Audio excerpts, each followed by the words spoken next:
When Osama moved back to Afghanistan in 1996, he returned to a place whose Pashto name, Tora Bora, meant Black Cave.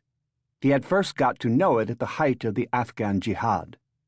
Panicked by the Soviet invasion of 1980, the ISI and its paymasters in the CIA and Saudi intelligence had by 1986 turned this South Asian fault line into a major front in the Cold War.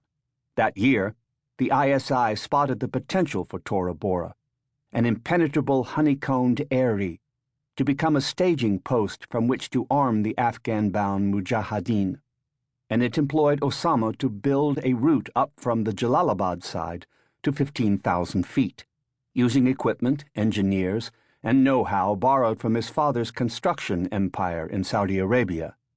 When the Soviet war ended, Osama had gone home to Saudi Arabia, but after falling out with the royal family, in 1991 he had shifted his family and supporters to Sudan. After 5 arid years in Khartoum, a period in which he had talked of jihad but spent his time building roads and factories, he was thrilled to be back in the jaws of the White Mountains, accompanied by his trusted deputy Abu Hafs, the commander, a handful of bodyguards, and his teenage son Omar. Almost immediately, he began to reminisce about the old fighting days, particularly his initiation into real battle in 1987, when he had gone from being a rich facilitator of jihad to a real soldier, establishing a military redoubt he called the Lion's Den a couple of valleys away from Tora Bora, and within sight of a large Soviet base at Jaji. Sleeping in foxholes with a band of 70 ill-trained Arab fighters, he had expelled from the camp those who had mocked his ability or questioned the strategy of eyeballing the Russian special forces. "This is jihad," the inexperienced Osama had insisted. "This is the way we go to heaven."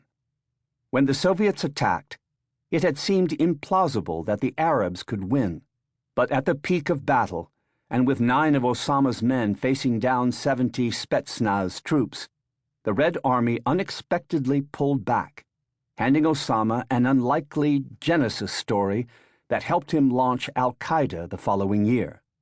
A snub-nosed Kalashnikov recovered from a dead Russian officer became Osama's totem, and he brandished it, saying, "Men without weapons are incomplete." He was no longer just the rejected 17th son of Saudi billionaire Osama bin Laden, but a warrior fighting a noble cause, a hero of his own making.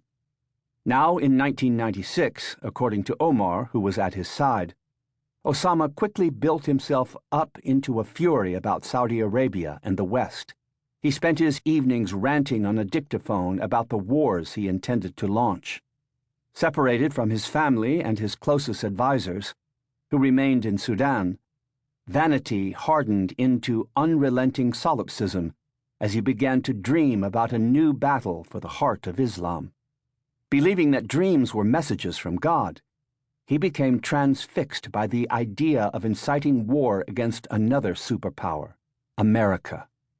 He tried to lure Omar into the discussion, but all the boy could think of was how his cousins in Jeddah lived in beautiful houses and drove luxury cars, while his home was a dank cave.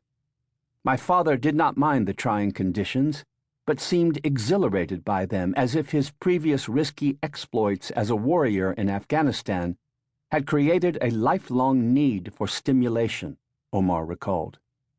Omar was shocked when, 4 months into their stay, his father called for the rest of their family to join them on the mountain, flown over in a chartered plane with hundreds of loyal Mujahideen fighters who had followed him to Africa after finding themselves unable to return to their homes at the end of the Afghan Jihad. Najwa, who was pregnant for the 10th time, Karaya, and Saham arrived with 13 children among them, to find themselves expected to billet in windowless shepherds' huts on the edge of a precipice without running water or electricity.